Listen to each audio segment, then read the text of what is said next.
this piece, Mel Kohberger talked about this idyllic childhood that she had. Her mom instilled these Catholic values in her and her siblings. They read Little House on the Prairie. They camped out in the backyard, stargazing and eating takeout. But what the article doesn't mention are the issues that Bryan Kohberger faced as both a student and a teaching assistant at Washington State University. In your book, you note that some students thought Kohberger was a misogynist because of the way that he went after women in arguments, in debates, in the classroom. Also, some female students complained about creepy and concerning behavior, and they took that to people at the university. Do you think this piece should have talked about those issues and concerns at WSU? I imagine the reporter tried to get into that. I think there were strict ground rules, parameters that were laid out. It raises the issue. If you're a reporter and you're trying to get the interview, you have to make deals with the person you're trying to get. And he had to make, this Times reporter had to make his deal. He came out of it with a good story, but he couldn't get the story, I'm sure, because he's a good reporter, that he wanted to write.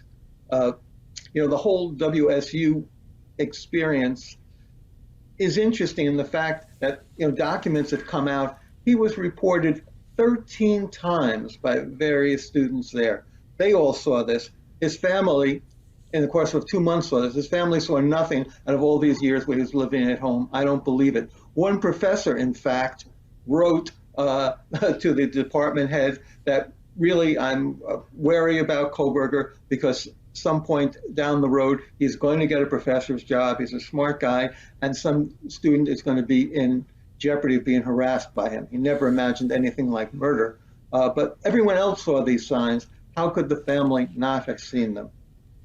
And I think one of the biggest questions that continues to haunt everyone about this case is the motive here. Bryan Kohberger never had to say why he did it. He just pleaded guilty to all 4 of these murders without providing a motive. Does this piece shed any light, in your opinion, on a possible motive?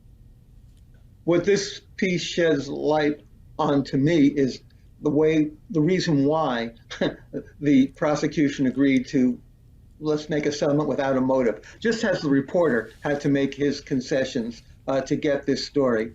So the prosecution have to make a deal.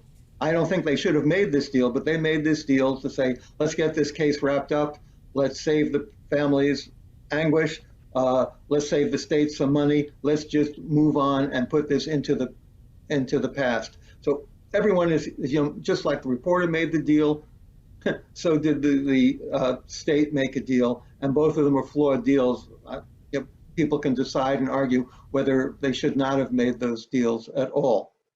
I think, one of the great issues of this case, and I keep on speaking to people because I'm doing some more digging on other aspects, is the motive. The fact that a settlement was made without having any idea of why it happened just raises so many issues and why this case will linger on for years.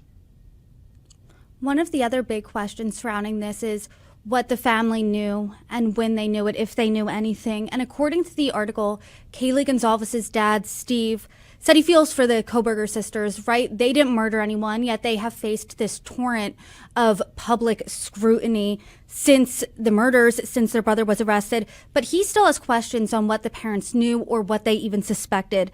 That's long been a question here. What the parents knew, when they knew it, if at all. Melissa Kohberger, she was mad, according to this piece, at online theories that suggested her parents or her entire family knew anything.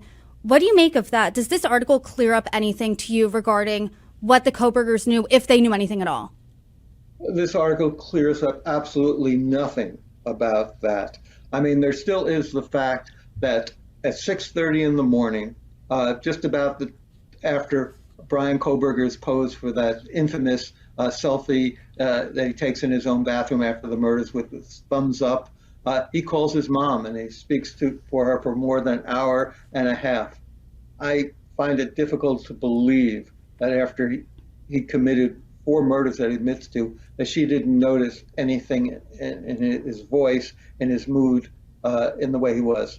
Yes, he calls regularly to speak to his mother, but I think something was betrayed. I can't believe that the father sat next to him in a Hyundai Elantra, about less than a yard apart for length of just about the entire country for this trip, while the police are looking for a white Hyundai Elantra, and his son lives 10 miles away, and they knew enough to ask their son if he should be worried about the murders, but not if any part of his being involved. I don't think we're getting the whole story. I think it might be difficult for the parents to articulate what they were feeling at the time, but I think there's a lot that has not been told. Also, early on in my reporting, why did Kohberger finally decide to make this plea deal? Part of the reason was, as it was explained to me by people close to the case, is that he felt that his parents were now going to be called on the stand. His mother would have to answer what specifically was said during that telephone conversation at 6:30 a.m. that went on for over an hour after the murders. It wasn't like a Times reporter you could make a deal. On the stand, they would have to direct questions. Same thing, his father was going to have to talk about what went on in this car trip across America. Again, rather than put them on the stand, put them in any kind of jeopardy. That was one of the reasons why he made this deal. Of course, there were other reasons. He wanted to avoid the firing squad. Maybe he wanted the whole thing to disappear. But I think, again, we're not hearing the whole story. There was a closeness between his sister and Kohberger. She sent him a heart. This heart was in front of him when he pled guilty. Why did he felt a closeness to his family.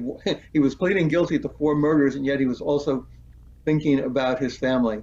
I find it difficult to believe they hadn't shared enough for them to get a sense of what was going on in his world and his life. If professors were getting it, if students were getting the sense, why didn't his family were in close contact? Or maybe they were used to a level of behavior that was so outrageous normally that they didn't see any difference. But she does not say that there was any real outrageous behavior. She reports, makes it seem like the Von Trapp family from The Sound of Music. They were all cavorting in the backyard in Connecticut under the stars.